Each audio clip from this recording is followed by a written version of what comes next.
ஆண்டவருடைய ஆவி என்மேல் உள்ளது, ஏனெனில் அவர் எனக்கு அருள் பொழிவு செய்துள்ளார். ஏழைகளுக்கு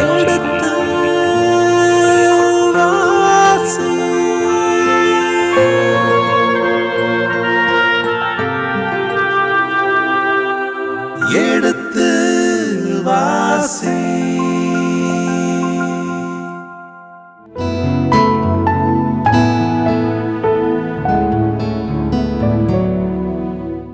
இனிய இதயங்களே, எடுத்து வாசி பருவம் 2 சாமுவேலின் 2ஆம் புத்தகத்துடனான விவிலிய வசனங்களுக்கு செவிமடுத்துக் கொண்டிருக்கின்றோம்.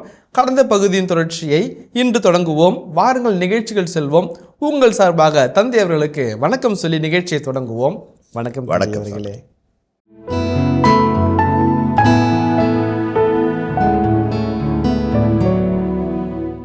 ஆமின் தலைவரே, ஒரு செத்த நாயை தேடிட்டு வர மாதிரி, ஒரு தெல்லுப்பூச்சி தேடிட்டு வர மாதிரி நீ ஏன் தேடணும் என்று தன்னை தாழ்த்தி என் தலைவரே என்று சொல்லி தாவீது சவுலை நேசிப்பார். அவரை கொல்ல தயங்கி அவருடைய மேற்பாடையும் ஈட்டியும் எடுத்துக்கொண்டு போய் நான் நல்லவன் என்று நம்பும்படியான ஒரு சூழ்நிலையை உருவாக்குவார். அது தாவீதுடைய நல்ல மனநிலை. இவங்க பாருங்கள், உன் உயிரை கொல்ல தேடினவனுடைய தலையை வெட்டிட்டு வந்திருக்கிறோம், அதான் சொல்கிறாங்க. அடுத்த வசனம், ஆண்டவர் எம் தலைவராம் அரசர் சார்பாக சவுலையும் அவரது வாரிசையும் பழி வாங்கிவிட்டார். நல்லா கவனிங்க, தாவீது என்றைக்குமே சவுலையும் அவருடைய வாரிசையும் பழிவாங்க நினச்சதே கிடையாது, வாரிசை அழித்ததும் கிடையாது. இது தாவீதினுடைய மனநிலை மட்டுமல்ல, ஒட்டுமொத்த இஸ்ராயலுடைய மறுமொழியும் இணைச்சிட்ட வரலாற்று சூழல் இறையிலும் அங்கே இருக்குது. தாவீது நல்லவர், எந்த இடத்திலும் யாருக்கும் துரோகம் செய்யாதவர், யாரையும் அழித்து ஒழித்து பதவிக்கு வரவில்லை என்ற செய்தி தொடர்ந்து சொல்லிக்கொண்டே வருகிறார். அதை நம்ம உள்வாங்கணும். அப்போ தான் இவர் தாவீதின் மகனாக மெசியாவின் தந்தையாக கருதப்படுவார் என்ற செய்தியை தாங்கி அதுக்கான ஒரு பில்டப் பண்ணிகிட்டே வர்றார். பில்டப்னா ஒரு நெகட்டிவாக சொல்லலை, ஒரு அழகான ஒரு பாசிட்டிவ் ஸ்ட்ரோக்கு ஒரு இமேஜ் கிரியேட் பண்ணிகிட்டே வர்றார். அதை நம்ம தவறோட்டுக்குள்ள இருந்தனால இவன் சொல்கிறான், என்ன சொல்கிறான், உயிரை கொள்ள தெற்கு தெரிய அதே போல் சவுலையும் அவனுடைய வாரிசு, அவனுடைய மகன் சொல்லலாம் இல்லைங்களா, மகன் சொல்லலாம் இல்லைங்களா, அவருடைய வாரிசுன்னு போகிறார். ஏன் வாரிசு? அவருக்கு அப்புறம் அவர் தாங்க அரசாட்சி, அவர் தான் போயிருக்கணும், அவரே போட்டோம், நீங்கள் வந்துடுவீங்க சொல்லாமல் சொல்கிறாங்களா இல்லைங்களா? அதுதான், சவுலையும் அவனுடைய வாரிசையும் பழி வாங்கி விட்டார். யார் பழி வாங்கினது? இவனுங்க கோதுமையை தூக்கிட்டு போகிற மாதிரி நண்பகலை தூங்கிட்டு இருந்த தலைவனை கத்தி மறைச்சி எடுத்துகிட்டு போய் வெட்டி அவன் உடம்பு அங்கேயே விடாமல் அவமானத்துக்குரியதை போல் அவன் தலை தனியாக எடுத்து முண்டத்தை விட்டுட்டு பையில் போட்டு ஈரவு முழுவதும் அராபா சமவெளியும் பலத்தையும் கடந்து எப்ரோனுக்கு வந்து ஆண்டவர் பழி வாங்கி விட்டார்னு சொல்கிறாங்க. இவன் பண்ண நயவஞ்சகத்தை அப்படியே பூசி மொழுகி லிப்ஸ்டிக்கை போட்டு ஃபவுண்டேஷன் போட்டு நெத்தி சுட்டி வச்சு இதாங்க அழகுன்னு சொல்கிறான். ஆண்டவர் பழி வாங்கி விட்டார். யார் செஞ்சது? யார் பழி வாங்கினது? யாருடைய எண்ணம் ஈடேறியது? இவங்க செஞ்சதை கடவுளுடைய திருவுள்ளம்னு சொல்கிறாங்க. பாருங்கள், அது எவ்வளோ பெரிய ஏமாற்று வேலை, எவ்வளோ பெரிய துரோக நிலை. தாங்கள் செய்த துரோகத்தை, தாங்கள் செய்த கொலையை, தாங்கள் நயவஞ்சமாக நடந்து கொண்ட கைமைத்தனத்தை ஆண்டவர் பழி வாங்கி விட்டார். அதனால் இந்த தலையை பாருங்கள், எங்களுக்குரியதை கொடுங்க சொல்லாமல் சொல்கிறாங்க இல்லைங்களா? அடுத்த வசனம் பாருங்களேன். பெயரோத்தை சார்ந்த ரிம்மோனின் புதல்வர்களான ரேகாபையும் அவனுடைய சகோதரன் பானாவையும் நோக்கி தாவீது இவ்வாறு கூறினார், அனைத்து துயரங்களினின்றும் என்னை விடுவித்த வாழும் ஆண்டவர் பெயரால் ஆணையிட்டு சொல்கிறேன், இதோ சவுல் இறந்துவிட்டான் என்று எனக்கு சொல்ல வந்தவன் தான் நற்செய்தி கொண்டு வந்ததாகவே நினைத்தான். நானோ அவனை பிடித்து சிக்கலாக்கில் கொன்றேன். அவனுக்கு நான் வெகுமதியாக தந்தது அதுவே. இப்பொழுது குற்றமற்றவனை தீயவர்கள் அவன் வீட்டிலே அவனது படுக்கையிலேயே கொன்றுவிட்டார்கள். அவனது இரத்தத்தை சிந்திய பழிக்கு ஈடாக உங்களை நான் உலகினின்றே அழித்துவிட மாட்டேனா? தாவீது ஆணையிட அவர்தம் பணியாளர்கள் அவர்களை கொன்றனர். கைகளையும் கால்களையும் வெட்டிய பின் அவர்களை எபிரோன் குளத்தருகே தொங்கவிட்டனர். இஸ்போசேத்தின் தலையை எடுத்து எபிரோனில் அப்னேரின் கல்லறைக்கு அருகே புதைத்தனர். ஒரு டெரிபிளான ஒரு டெக்ஸ்ட்டு, ஒரு சிக்கல், ஒரு நயவஞ்ச மனிதர்களை தாவீது எப்படி கையாளுகிற என்பதை வார்த்தைகளை சொற்சித்திரமாக வடித்து வைக்கிற ஒரு இணைச்சட்ட வரலாற்று நூல்களுடைய இறையியல் நளினம், அவர் சொல்ல வந்த செய்தியை தெளிவாக சொல்லுகிற அவருடைய துல்லியமான மனநிலை, அந்த வாக்கிய அமைப்பு, பயன்படுத்திய வினைச்சொற்கள் ரொம்ப அழகாக இருக்கும். ஒரு அருமையான ஒரு ஹிஸ்டாரிக்கல் நாவலை படிக்கிற மாதிரி, இறை யோதா எழுதப்பட்ட ஒரு இறையியலின் பொக்கிஷத்தை படிக்கிற மாதிரி அந்த வார்த்தை அமையுது. அது வார்த்தையை, அந்த வார்த்தைக்கு பின்னால் இருக்கிற நல்ல மனதை அல்லது நம்பிக்கை எதிரான ஒரு கோபத்தை, என்னுடைய திருவுளத்தை, அது மாதிரி வர இருக்கிற இஸ்ராயலுடைய அரசனுடைய மனநிலையை அழகாக படம் பிடிச்சு காமிக்குது. 5 செய்தியில் உள்ள தாங்கிட்டு வருகிறது. அந்த வசனம் ஒரு ஒன்றா பார்ப்போம். இந்த டாப் ஆங்கிளில் பார்த்தோம், இப்போ ஃபர்ஸ்ட்டில் பார்ப்போம், க்ளோஸ்அப்பில் போவோம். அனைத்து துயரங்களிலிருந்தும் என்னை விடுவித்த வாழும் ஆண்டவரின் பெயரால் ஆணையிட்டு சொல்கிறேன். இஸ்ராயல் நாட்டில் இந்த ஓத்தை பற்றி ஆணையிட்டு சொல்கிறத பற்றி நிறைய சொல்லணும்னு நினைக்கிறேன். பிற்பட அதை பற்றி சொல்கிற ஒரு இடத்துல வரும்போது, அன்னாள் கூட ஆணையிட்டு ஆண்டுக்கு நேர்ந்து கொண்டாள், பால்குடி மறந்தவுடன் பிள்ளையை ஆண்டுக்குள்ளாய் அர்ப்பணிப்பேன் என்று சொன்னால், அப்படி அர்ப்பணித்தால் சிம்சோன் தலைமுடி நாசனையாக இருப்பார் என்று சொல்லி ஆண்டு அந்த ஆணையிட்டுக்கிறோம்னாக்க அது என்னன்னாக்க ஒரு லெட்டரை எழுதிட்டு சீல் வச்சு முத்திரையிடுற மாதிரி நம்ம சொன்ன ஜபத்துக்கு ஆணையிட்டு முத்திரையிட்டு இப்படி நடந்துச்சுன்னா அது வந்து ஜபம், அது உடன்படிக்கை உறவாக மாறுது. இப்படி நீங்கள் செஞ்சீங்கன்னா ஆண்டவரே நான் இப்படி செய்வேன் ஆண்டவரே, நீங்கள் இப்படி செய்யுங்க ஆண்டவரே நான் இப்படி செய்கிற ஆண்டவரே என்று நன்றியாகவும் மன்றாட்டாகவும் வாக்குறுதியாகவும் அந்த ஜபம் மாறுகிறது. அதுதான் வந்து ஒவ்வொரு ஆணையிட்டு சொல்கிறதும். அதே போல் இரண்டாவது, ஒருவேளை செய்யலைன்னா ஆண்டவனுக்கு இப்படி செய்யட்டும் என்கிற ஒரு செய்தி அது தாங்கி வருது. சாபத்தையும் உள்ளே விடுக்கிற ஒரு ஜபமாக இருக்கிறது. என்ன எல்லா துன்பத்திலும் துயரத்திலிருந்து காப்பாற்றின என் வாழும் கடவுளின் பெயரால் ஆன 3 செய்தி அழகாக இருக்குது. ஒன்று, who is your God, who is your God என்று கேட்டபொழுது பலரும் பலரும் பதில் சொன்னாங்க. ஒரு பையன் சொன்னால் is my shepherd, is my carpenter, ஜூஷ் கார்பெண்டர் அப்படின்னாரு. இன்னொரு வந்து he is just young man like me அப்படின்னாங்க. நிறைய பேர் பதில் சொன்னாங்க. ஆனால் ஒவ்வொருத்தருடைய பதிலுக்கும் அவங்களுக்குள்ளான ஒரு ஈடுபாடு இருந்துச்சு. எதுவும் தப்பு கிடையாது. அவர் நான் ஜூஷ் கார்பெண்டரா, நோ சம்திங் மோர். பட் அவருக்கு வந்து அந்த அந்த அந்த தன்மை, அந்த பன்முகத்தன்மையில் அந்த ஒருமுகத்தன்மை அவருக்கு பிடிச்சிருக்குது. அதான் நம்ம நேசிக்க, அதான் பார்க்கணும். இதுதான் வந்து யானை காலை மட்டும் தடவி பார்த்துட்டு யானைன்னு சொல்லாமல் அந்த ஒரு தன்மையில் ஏசு எனக்கு பிடிச்சிருக்குது. அவர் பன்முகத்தன்மை இருக்கிறத நான் மதிக்கிறேன். நீ அவரை வந்து ஒரு யூத்தாக பார்க்குற, நீ வந்து ஒரு ஃப்ரெண்டாக பார்க்குற, நீ வந்து அவர் ஒரு தலைவராக பார்க்குற, நீ வந்து ஒரு மீட்பராக பார்க்குற, நீ வந்து அவரை தப்பே கிடையாது. இளைஞர்களுக்கு அவர் செயலோக்கப்பட்ட தலைவராக, வல்லமையின் சக்தியாக, உறவுகளின் வசந்தமாக நிறைய பார்ப்பாங்க. அதெல்லாம் வந்து இப்போ ஹூ இஸ் யுவர் காட். இப்போ தாவீதினுடைய கடவுளை பார்க்குறாரு பாருங்க. ரொம்ப வார்த்தை அழகாக சொல்கிறாரு, என்னை எல்லா இக்கட்டுகளிடமிருந்தும் தப்புவித்த ஆண்டவர்.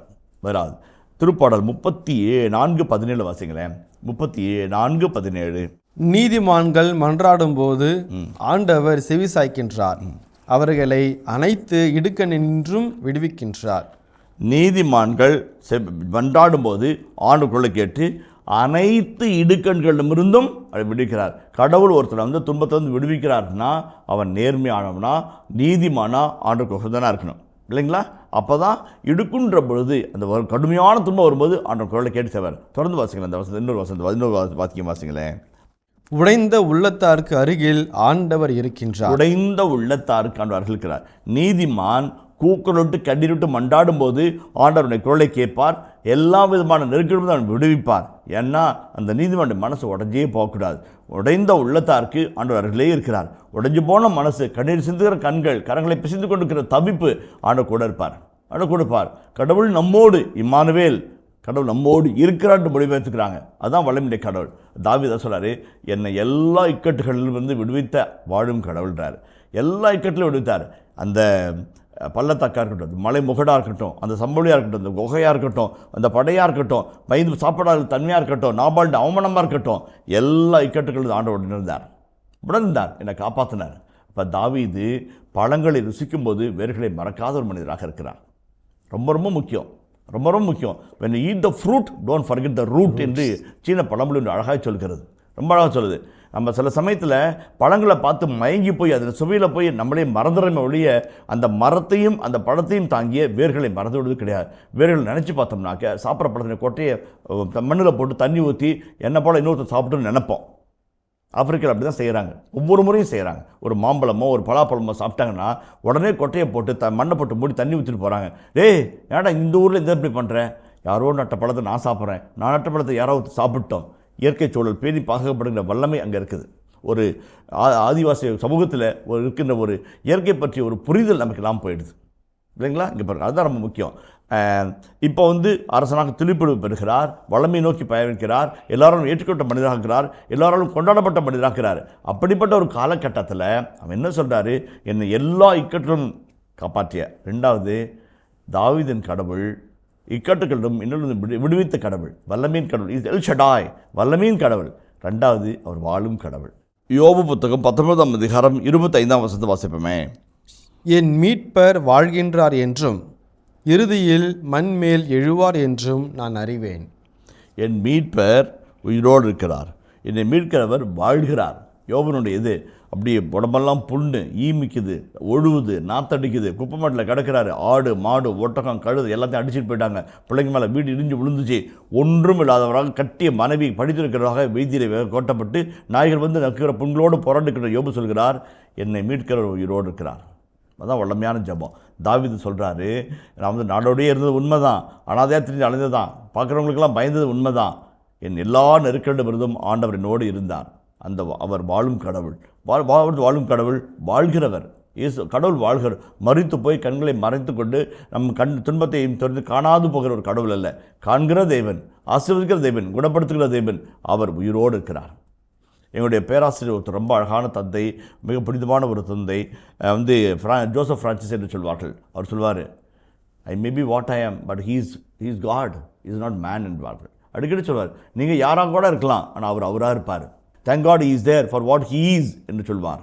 அவர் அவராக இருப்பதற்காக நன்றின்பார். அவர் மாறிட்டே இருக்கிறது மனுஷன் கிடையாது என்று அழகாக சொல்வார். அந்த வார்த்தை இங்கே அடங்கி இருக்குது. என்னை மீட்கிற உயிரோடு இருக்கிறார், உயிர் வாழும் கடவுளின் மேல் ஆணை இருக்கிறார். அப்போ எல்லா கஷ்டத்தையும் விடுவித்தர் அவர் தான், இதுவரைக்கும் கூட்டு வந்தவர் அவர் தான். இன்னைக்கு அவருடைய வல்லமை தொடர்ந்து வாசிப்போமே.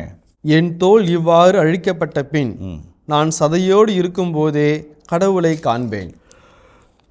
நானே அவர் என் பக்கத்தில் நிற்க காண்பேன். என் கண்களே காணும், வேறு கண்கள் அல்ல. என் நெஞ்சம் அதற்காக ஏங்குகின்றது. அனைத்து விடுவித்த ஆண்டவர் என்று சொன்னவர் அவரை வாழும் கடவுளாக தாவீது பார்க்கிறார் இல்லைங்களா. மூன்றாவது, ஆணையிட்டு சொல்கிறேன். நான் சொல்கிறது பொய் கிடையாது, கோபத்துலையும் வேகத்துலையும் சொல்லலை, அல்லது சோகத்துலையும் துக்கத்துலையும் சொல்லலை, அல்லது எரிச்சல் மூட்டப்பட்டு நடக்கிற சூழ்நிலை கண்டு நம்பிக்கையிலும் சொல்லலை, உணர்ந்து சொல்கிறேன். சொல்லி வாசிங்களேன். ஆண்டவர் பேரால் ஆணையிட்டு சொல்கிறேன், இதோ சவுல் இறந்துவிட்டான் என்று எனக்கு சொல்ல வந்தவன் தான் நற்செய்தி கொண்டு வந்ததாகவே நினைத்தான். நானோ அவனை பிடித்து சிக்கலாக்கில் கொன்றேன். அவனுக்கு நான் வெகுமதியாக தந்தது அதுவே. ஓகே, இப்போ 3 செய்தி பார்க்குறோம் பாருங்களேன். தன்னுடைய கடவுள் யாருன்னு சொல்லிட்டாரு, அந்த கடவுள் மீது ஆணையிட்டு சொல்கிறார் இல்லைங்களா. அவர் இக்கட்டில் விடுவித்தவர், என் வாழும் தெய்வம், அவர் கூட ஆண்டி சொன்னேன். ஒருவேளை நம்ம பொய்யா சொன்னனாக்க அவர் என்னை கொல்லட்டும், சாகட்டும் தயாராக, அதான் ஆணையிட்டு அடையாளம். அவன் சொல்கிறான், சவுல் இறந்து விட்டான்னு ஒருத்தன் வந்தான், அவனுக்கு வெகுமதி கிடைக்கும், நல்ல செய்தி சொன்னோம், அள்ளி கொடுப்பாரு, கொண்டாடுவார் அப்படின்னு நினச்சான். நான் என்ன ஒரு வருமானம் கொடுத்தேன், அவனை சிக்லாக்கில் பிடித்து கொன்றேன். அவன் இன்னொருத்தர் சொல்லி அவனை கொல்ல வைக்கிறார் இல்லைங்களா. சிக்லாவில் கொண்டான். சிக்லாவில் கொண்டதை நினைவுபடுத்துகிறார். டே அவங்க என்ன பண்ணன்னு தெரியுமாடா அம்மா சொல்ல வந்தேன், சிக்லாவில் வச்சு கொன்னேன். அவன் நல்ல செய்தி சொன்ன நினச்சிட்டு இருந்தான், பரிசு கிடைக்குன்னு நினச்சான். ஆனால் அவன் போட்டு தள்ளினேன். ஏன்? அவன் கடவுளின் ஆவியால் அபிஷேகம் செய்வதன் மீது கரங்களை வைத்தான். அவனே கொண்டுட்டு செய்து எனக்கு சொன்னான், நான் பாராட்டுன்னு நினச்சான். அதெல்லாம் மகிழ்ச்சி, அதெல்லாம் வெற்றி, அதெல்லாம் என்னுடைய மகத்துவம் சொல்லிட்டு சொல்கிறாரு. இப்பொழுது குற்றமற்றவனை தீயவர்கள் அவன் வீட்டிலேயே அவனது படுக்கையிலேயே கொன்று விட்டார்கள். அவனது இரத்தத்தை சிந்திய பழிக்கீடாக உங்களை நான் உலகினின்று அழித்து விட மாட்டேனா என்று கேட்கிறார். இப்போ இந்த இடத்துல 3 செய்திகள், சின்ன செய்திகள் வருதுங்க. ஒன்று குற்றமற்றவனை தீயவர்கள் அவன் வீட்டிலேயே. இப்போ இவங்களை தீயவங்கள்னு சொல்லிட்டாரு. அதான் ஒரு நல்ல தலைவனுக்கு ஒரு 5 நிமிஷம் 10 நிமிஷம் யார் என்ன கண்டுபிடிச்சிக்கணும். அவன் பானா வந்தான், ரிமுனா யாராவது கேட்க வந்தான், தலையை வெட்டினா சார், உங்களுக்கு போட்டியாக இருந்தவன் சார், இவன் தான் சார் உங்களுக்கு இதாக பண்ணிட்டு தான், அவனே தூக்கிட்டு வரல சார், இப்போ நீங்கள் தான் ராஜா. டேய் நான் ராஜா வருது என் கையில் இல்லை, சாமி கையில் இருக்குது, நீ கொடுத்து நான் வாங்குறதா, அல்ல நீ சொல்லி நான் ஏற்றுக்கிறதா, அது இல்லை. ரொம்ப அழகாக நடத்துகிறார். 2வது என்ன சொல்கிறாரு, குற்றமற்றவனை தீயவர்கள் அவன் வீட்டிலேயே படுக்கையிலே கொண்டு விட்டார்கள். அதை அடுத்து பாருங்கள், ஆணையிட்டார் இல்லைங்களா. அந்த ஆணைக்கு பதில் சொல்கிறார், அந்த இரத்தத்தை சிந்திய பழிக்கு ஈடாக உங்களை உலகினின்று நான் அழித்து விட மாட்டேனோ. அதான் கேட்குறார் இல்லைங்களா. அப்போ அவன் சிந்த ரத்தம் மாசற்ற ரத்தம் கிடையாது, உடன்படிக்கையின் ரத்தம் கிடையாது, பழியின் பாவத்தின் துரோகத்தின் நம்பிக்கை நன்றி கெட்ட தனத்தினுடைய வெளிப்பாடு. அதுக்கு நான் பழி வாங்குவேன்னு சொல்கிறார். தாவீது ஆணையிட அவர் தம் பணியாளர் அவளை கொன்றனர், கைகளையும் கால்களையும் வெட்டிய பின் அவர்களை எப்ரோன் குளத்திற்கே தொங்கவிட்டனர். எதை குறித்து காட்டுது? சவுலையும் யோனத்தானையும் தொங்க விடுறாங்க. அவமானத்தின் சின்னமாக சாவுக்கோடு இல்லாமல் தொங்க விடுறாங்க. அதே போன்ற அவமானத்தை சேர்ந்து நீப்பாங்க. அவனுடைய இலத்தை அனுச்சல்ல, அவன் முடிய உனக்கு வரட்டும், வாழெடுப்பான் வாழால் மடிவான், துரோகம் நினைக்கிறவன் துரோகத்தால் வீழ்வான். இஸ்போஷத்தின் தலையை எடுத்து எப்ரோனில் அப்னேரின் கல்லறைக்கு அருகே புதைத்தனர். அது அந்த செய்தியோடு நிறைவு பெறுகிறது. ஏனென்றால் ஒரு மனிதன் எப்படி மரணம் அடைந்தாலும் அவனுக்கு ஒரு நல்ல அடக்கத்தை தர வேண்டும் என்பது இஸ்ராயல் மக்களுடைய வழக்கமாக இருந்தது. நல்ல அடக்கம் என்பது இஸ்ராயலுடைய குலத்திலே வந்த மரபு மட்டுமல்ல, விசுவாச கோட்பாடும் கூட, அதே போல நன்றியின் உன்னதமான வெளிப்பாடும் கூட. எதுக்காக சொல்கிறாங்க பாருங்கள், சவுலும் யோனத்தானும் வெட்டி கொலை செய்யப்பட்டு முற்றங்களில் தொங்கவிடப்பட்டார்கள். இவங்க எதனையோ கடந்து எவ்வளோ பிரச்சனையை தாண்டி பிலிஸ்தருடைய பாசறையை தாண்டி உயிரை பயில வச்சு சிவரேறு குதித்து வந்து அந்த உடலை எடுத்துகிட்டு போய் அடக்கம் பண்ணுறாங்க. அது அன்பின் அடையாளம். ஒரு தலைவனுக்கு அவமானத்தின் அடக்கம் இருக்கக்கூடாது. மரணம் கூட போர்க்காலத்தில் எங்கேயோ இறந்து விடலாம், அகால மரணம் கூட அடையலாம், ஆனால் அடக்க நடவடிக்கை நடக்க வேண்டும் என்பதற்காக அந்த இடத்த கொண்டு வந்து வைக்கிறாங்க. அதே போல தான் தாவீது தன்னிடம் வந்த பானா ரேகாபு என்கிறனுடைய நயவஞ்சர்களுடைய கரங்களில் இருந்த தலையாக பார்க்காமல் ஆண்டவருக்கு எதிராக அளிக்கப்பட்ட பாவமாகவும் அரச குடும்பத்துக்கு எதிராக இருந்த துரோகமும் பார்த்து ஆணையிடுகிறார். அவளை கொன்றார்கள். அதே போலவே அவனை தொங்கவிட்டார்கள். ஆனால் அவர்களால் கொலை செய்யப்பட்ட இஸ்போஷத்தின் உடலை எடுத்து அப்னேர் என்கின்ற மாபெரி வீரனுக்கும் வலிமை வாய்ந்த இஸ்ராயல் குலத்தின் தளபதிக்கும் பக்கத்தில் அடக்கம் செய்கிறார்கள், நல்லடக்கம் செய்கிறார்கள். அப்போ தாவீது வாழ்கிறவர்களை மதிக்கிறார், மரித்தவர்களை மதிக்கிறார், மாண்புமிக்க தலைவராக இருக்கிறார். இல்லைங்களா? ரொம்ப ரொம்ப முக்கியம். அதான் அவருடைய தலையை எடுத்து எப்ரோனில் அப்னேரின் கல்லறைக்கு அருகே புதைத்தார்கள். ஒரு மரணம் அகலமாக இருக்கலாம், நம்பிக்கை தொடர்ந்து மரணமாக இருக்கலாம். அடக்கம் ஒரு இறை நம்பிக்கைக்குரிய அடக்கத்தில் அவங்க அடக்கப்படுகிறார்கள். இரண்டாவது செய்தி. இது 3 சின்ன சின்ன செய்திகளை சொல்கிறோம். ஏன்னா இந்த காலகட்டங்களிலே மரணத்தை பற்றியும் மரணத்தை தழுவியர்களுக்காக நாம் ஜெபிக்கிற ஜெபத்தை பற்றி சிந்திப்பது மிக அவசியமாக இருக்கிறது. ஏன்னா ஒவ்வொருத்தரும் ஏதோ 400 வருஷம் வாழ்கிற மாதிரி வாழ்ந்துட்டு இருக்கிறோம். இல்லைங்களா? அதான் என்னுடைய ஃப்ரெண்டு ஒருத்தர் அடிக்கடி சொல்வார், இன்றைக்கி செத்தா நாளைக்கு பால் அப்படிம்பாரு. டே கம்முனுறா, நீ வேறு பயத்தவன் தாரன்னு சொல்லுவேன். உண்மைதான் இல்லைங்களா? அதுதான் வாழ்க்கை. அதுதான் என்னுடைய வாழ்க்கை. இன்றைக்கு இறந்தால் நாளைக்கு நாம் நினைவாக மாறுகிறோம். இந்த வாழ்க்கை பயனுள்ள வாழ்கிறது. இப்போ இந்த சமயத்தில் இஸ்ராயல் மக்கள் மத்தியில் இருக்கின்ற பல்வேறு வழிபாட்டு செயல்பாடுகளில் மிக முக்கியமானது நீத்தாரை நினைவு கூறுதல் மிக முக்கியமான ஒன்று. ஏன்னா இன்றைய நம்முடைய திருச்சபையினுடைய மரபில் நம்ம அறிக்கின்ற இறை நம்பிக்கையின் அறிக்கையில் இறந்தோரின் உயிர்த்தெழுதலையும் அவர்களோடு கொண்டிருக்கிற உறவையும் நான் நம்புறேன்றாங்க. அதாவது கால் ரானர் சொல்லும்போதும் இறைநாள் சொல்லும்போதும் 3 திருச்சபை நாம் பார்க்குறோம். இந்த உலகத்தில் இருக்கிறது போராடும் திருச்சபை, பயணிக்கும் திருச்சபை, போராடும் மிலிட்டன்ட் சர்ச் என்பார்கள், அல்லது பயணிக்கும் திருச்சபை என்பார்கள். இந்த உலகத்தில் இருக்கிறவங்க போராடுகிற பயணிக்கிற எதிர்நோக்கின் திருப்பணிகள் நம்ம பார்க்குறோம். இறந்தவர்களை சஃபரிங் சர்ச் என்று சொல்வோம். இறந்தவர்களில் பலர் ஒத்திரிசாலத்திலேயோ மற்ற இடத்துல துன்புறும் திருச்சபை என்று சொல்வார்கள். விண்ணகத்தில் இருக்கிற புனிதர்களின் கூடாரத்தை வெற்றியின் திருச்சபை, ட்ரையம்பன்ட் சர்ச் என்பார்கள். சரிங்களா? Militant church, triumphant church, suffering church or purifying church என்று 3 விதமான இறை சமூகம். இந்த 3 ஒட்டுமொத்தமாக சேர்ந்தால் தான் திருச்சபை. ஏதோ இந்த உலகத்தில் இருக்கிறவங்க ஒரு சிலருக்கு திருச்சபைனா சாமியாருங்க சிஸ்டங்கள் மட்டும்தான் நினைப்பாங்க. ஒரு சிலர் திருச்சபைனாக்கு பங்கு பெற மட்டும்தான் நினைப்பாங்க. ஒரு சிலர் திருச்சபைனாக்க நிதிக்குழு மட்டும்தான் திருச்சபை நினைப்பாங்க. இந்த 3 அமைப்பு இணைந்தது தான். இந்த 3 அமைப்பினுடைய விசுவாச கொண்டாட்டத்தின் மறைபொருள் தான் திருச்சபை. மறந்துடக்கூடாது, அதை மறந்துடவே கூடாது. மிக முக்கியமான கருத்து. அப்போ இறந்தோரை நினைவு கூறுவதும் அவர்களுக்காக ஜெபிப்பதும் ஒரு நல்ல மரபு, நன்றியின் உன்னதமான வெளிப்பாடு என்பதை நம்ம மறந்துவிடக்கூடாது. சில சமயத்தில் இறந்தவர்களுக்கு ஒரு முழு மாதம் கூட இருக்கும். அந்த மாதத்தில் நம்ம ஆளாக்கி உருவாக்கி நாமளாக இருக்கவும் நம்ம வாழ்வை அமைச்சு கொடுத்த அந்த சிற்பிகளை நாம் மறந்துவிடக்கூடாது. செதுக்கி வச்சு வாழ்க்கையின் தடங்களை நமக்கு வரைந்து கொடுத்து நடந்து வாப்பா என்று கரம்பிடித்து நடந்து நாம் ஒரு கட்டம் வந்த பிறகு ஓய்ந்திருந்து நாம் வாழ்வதை பார்த்து மகிழ்ந்த அந்த ஆன்மாக்கள் இளைப்பாறுதலை பெற வேண்டும். ஜெபிக்கணும், பூசை ஒப்பு கொடுக்கணும். ஒரு ஹோட்டலுக்கு போனோம்னா 1500 ஒரு சாப்பாடுக்கு போனோம்னா டவுன்லலாம் பார்த்தோம்னாக்க ஒரு தியேட்டர் போயிட்டு ஒரு டாக்ஸியில் வீட்டுக்கு வந்தாங்கனாக்கா 2000 1500 செய்வாங்க. ஒரு மட்டன் 1 கிலோ எடுத்தோம்னா 1000 செலவுங்க. ஆனால் ஒரு 100 ரூபாய்க்கு பூசைக்கு யோசிப்போம். அந்த சாப்பாட்டுக்கு வழிவகுத்து அப்பாவையும் அம்மாவையும் மறந்துடுவோம். ஒரு சகோதரர் வந்தார், எங்கள் அம்மாவுக்கு 5 பூசை வைக்க சொல்லி எங்கள் அண்ணன் சொல்கிறா, அப்படி 100 ரூபா வச்சுக்கிறீங்களா அப்படிங்கிறார். வியாபாரம் பார்க்கிறவர்கள் உறவுகளையும் வியாபாரமாக தான் பார்ப்பார்கள். ஆனால் ரொம்ப சங்கடமாச்சு. அண்ணா நீங்கள் காசை கொடுக்க வேணாம், நான் வச்சிட்றேண்ணா அப்படின்னு. ஏன் சாமி கோபப்படுறேன்னு என்ன கேட்டார். மிக முக்கியம், எதற்கு நாம் முக்கியத்துவம் கொடுக்கிறோம் என்பது. நம்ம அப்பாவுக்கு நாம் திருப்பணி ஒப்பு கொடுத்து ஜெபித்து காணிக்கை எடுத்து ஆண்டவரை துதித்தோம் என்று சொன்னால் நம்ம பிள்ளைங்க நமக்கு வைக்கும் இல்லைங்களா? அதுதான் நீத்தார் நினைவு முக்கியமானது. இரண்டாவது என்னவென்னா, ரோமை திருச்சபையிலும் சரி அல்லது கிரேக்கனுடைய சமூகங்களிலும் சரி, கல்லறை என்பது 2ஆம் கோயில் போல. அந்த கல்லறைகளை தஞ்சம் தருகிறவர்களை யாரும் கைவிக்கக்கூடாது. ஆகவே தான் கேட்டகுமன் என்று சொல்கிற நிலத்தடி கல்லறைகளை உருவாக்கி மைல் கணக்கில் அந்த சென்ட் செபாஸ்டின் அப்படின்னு சொல்கின்ற கலிசன் என்கிற 4, 5, 10, 15 மைல்களுக்குள்ளான சுரங்க கல்லறை அமைத்து அடக்கம் செய்து மறித்து போன எல்லா கிறிஸ்தவர்களும் வேதசாட்சி மறித்து போன படங்களை வைத்து ஒரு கேட்டகுமன் உருவாக்குனாங்க. அந்த இடத்துல பூசை வைப்பாங்க. ஏன்னா ரோமன் சோல்ஜர் என்ட்ரி பண்ணுறதுக்கு உத்தரவு கிடையாது. அது 2ஆம் கோயில் என்பது மருத்துவர்களையும் நினைத்த ஒரு உன்னதமாக கொண்டாடிய ஒரு சமூகம் ரோமை சமூகம். அதே போல் கிரேக்க கலாச்சாரம் கூட. ஆகவே தான் கிறிஸ்தவர்கள் அந்த கல்லறைக்குள்ளே வச்சு பூசை வச்சு தங்களுடைய விசுவாசத்தை வளர்த்துக்கிட்டாங்க. இன்றைக்கி நம்முடைய கல்லறை தோட்டங்கள் எப்படி வச்சுருக்கிறோம்? வருஷத்துக்கு ஒரு முறை 10 ரூபாயை கொடுத்து கல்லறையை க்ளீன் பண்ணிவிட்டு அப்படியே அடுத்த வருஷம் வர வரைக்கும் அப்படியே ஆற போடுறது கிடையாது வாழ்க்கை.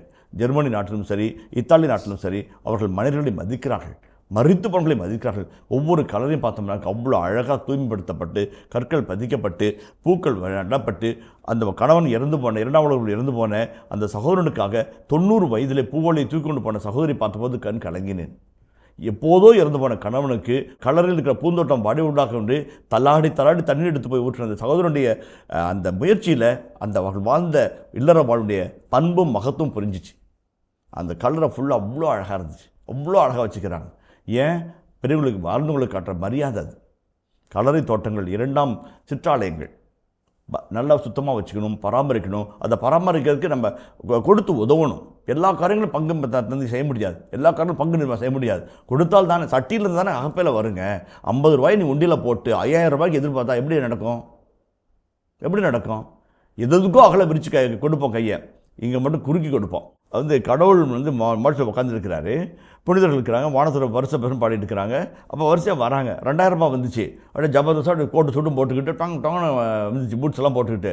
கடவுள் பார்த்தார். அப்படின்னாரு. போய் உட்காந்துக்குச்சு. மாட்சியில் ஒரு இடம் 500 ரூபா வந்துச்சு. Very good, come, good morning, how are you, come take your seat அப்படின்ச்சான். இந்த 200 ரூபா 100 ரூபா இருக்குல்ல, கடவுள் சீட்டு விட்டு எழுந்திரிச்சு கட்டி பிடிச்சி வாங்க வாங்க அப்படின்னுச்சான். புனிதர்களுக்கு ரொம்ப அதிர்ச்சி. ஏங்க 2000 ரூபாய்க்குலாம் மதிக்க மாட்டேங்கிறீங்க, 500 ரூபா எளியவர்கள் தான் நீங்கள் மதிப்பீங்களா? இல்லை, அவங்க தான் கோயிலுக்கு வராங்கன்னாரா. கோயிலுக்கு வரவங்க அவங்க தான், இவங்கெல்லாம் யாரும் வரதில்லை அப்படின்னா. இனிய இதயங்களே, எடுத்து வாசி பருவம் 2 சாமுவேலின் 2ஆம் புத்தகத்திலுடான விவிலிய இறை வசனங்களுக்கு செவிமடுத்துக் கொண்டிருக்கின்றோம். இதன் தொடர்ச்சியை மீண்டும் அடுத்த பகுதியில் தொடர்வோம். அதுவரை இணைந்திருங்கள். இயேசுவுக்கே புகழ், இயேசுவுக்கே நன்றி, மரியே வாழ்க. அன்னை தெரசாளுடைய சிஸ்டர்ஸ் ஆஃப் சேரிட்டி சமூகம் 121 நாடுகளில் வளர்ந்த சமூகமாக மாறுது. ஏன்? கடவுளால் முடியும். ஆனால் கொடுக்கணும், அதளவாக கொடுத்தோம்னா இன்னும் நிறைய அன்பு காரியங்களையும் நிறைவின் காரியங்களும் நம்ம செய்யலாம். அதனால் நம்முடைய பலவிதமான நிகழ்வுகள் பாதிக்கப்படுகிறதையும் நம்ம பார்க்குறோம். ஆக ஒரு ரேகாபு, ஒரு பானா, இவருடைய பானநிலை, இவருடைய செயல்பாடு, இவருடைய எண்ண ஓட்டம் இதுதான்